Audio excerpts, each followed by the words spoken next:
মক্কা চুক্তি হওয়ার পর কিছুটা কিন্তু চাপের মুখে পড়তেছে পাকিস্তান। আপনারা তো জানেন সৌদি আরব, তুরস্ক এবং পাকিস্তান একটা মক্কা চুক্তি হয়েছিল। সেই মক্কা চুক্তিটা ছিল যে এই তিনটা দেশের উপরে যে কোনো দেশে একটা দেশের উপরে অন্য কোনো কান্ট্রি যদি হামলা করে তাহলে নিজস্ব সবার উপরে হামলা বলে বিবেচিত হবে। তো এইটারে যেন একটা বিশ্লেষণ করে একটা চাঞ্চল্যকর তথ্য দিচ্ছে, সেটা হচ্ছে ভারতের সেনাবাহিনীর একজন সদস্য। উনি বলছে এই যে মক্কা চুক্তিটা হয়েছে, মক্কা চুক্তিটা পাকিস্তানের সাথে ইনভলভ আছে তুরস্ক। এখন তুরস্ক কতটুকু ভূমিকা পালন করতে পারবে পাকিস্তানকে রক্ষা করার জন্য, এই ধরনের একটা বিবৃতি দিচ্ছে।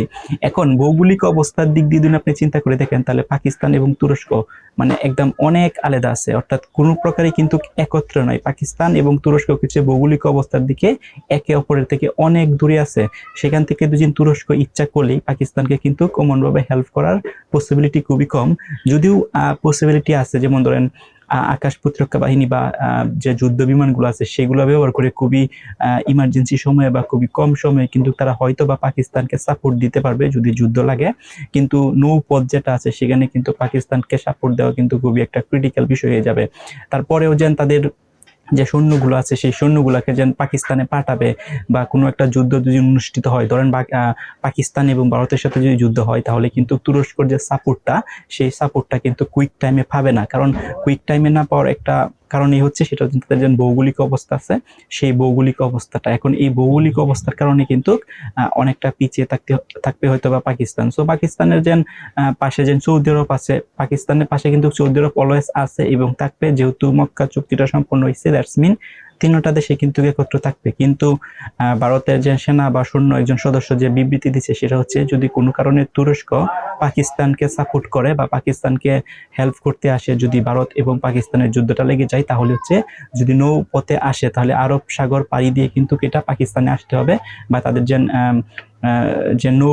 যে যুদ্ধ জাহাজগুলো আছে সেগুলো যদি এগিয়ে আসে তাহলে কিন্তু আরব সাগর দিয়ে যে সময় তারা আসবে তখন কিন্তু ভারতের যে শক্তিশালী নৌবাহিনী আছে তারা হচ্ছে ডেফিনেটলি এটা আঘাত করবে এবং মুহূর্তের মধ্যে তাদেরকে ধ্বংস করে দেবে। এরকম কিন্তু একটা ট্রেডও কিন্তু অলরেডি দিচ্ছে এবং তুরস্ককে কিন্তু আরো নানানভাবে হুমকিও কিন্তু দিচ্ছে। সো এখন প্রশ্ন হচ্ছে যদি ভারত এবং পাকিস্তানের যুদ্ধটা রিসেন্টলি লেগে যায় তাহলে আমার মনে হয় না যে তুরস্ক অতটা হেল্প করতে পারবে।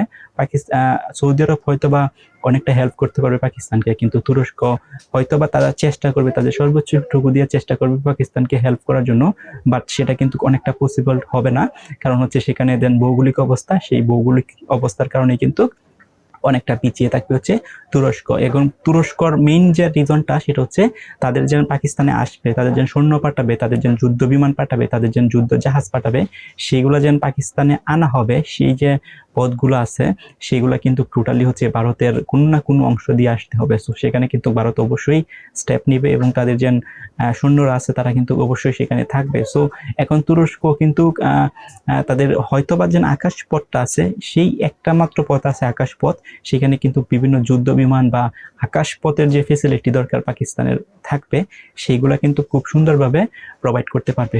বাট সৈন্য পাঠানো এবং হচ্ছে ধরেন বিশেষ করে যে নৌপথ আছে সেই নৌপথের সাপোর্ট কিন্তু কখনোই অত সহজেই কিন্তু পাকিস্তানকে দিতে পারবে না। কারণ নৌপথ যে দিক দিয়ে আসুক না কেন সেখানে কিন্তু ভারতীয় যে সৈন্যরা আছে তারা অলওয়েজ অ্যাক্টিভ আছে, সেখান থেকে কিন্তু তারা অবশ্যই আটকিয়ে দিবে এবং অমনভাবে হেল্প করার কিন্তু চেষ্টা করবে না। আর যদি সেখানে আটকে দেয় তাহলে দেখা যাবে হচ্ছে যে তুরস্ক যে সৈন্যরা আছে তাদের যে মনোবল আছে সেটা অনেকটা কিন্তু কমে যাবে এবং যে সময় আসার চেষ্টা করবে তখনও কিন্তু আসতে চাইবে না, কারণ জানে এটা হচ্ছে ভারতের জলসীমা অতিক্রম করে তারপর যেতে হবে। সো একটা রিস্ক বিষয় হবে। সো আপনাদের মতামত কি কমেন্ট করে জানান।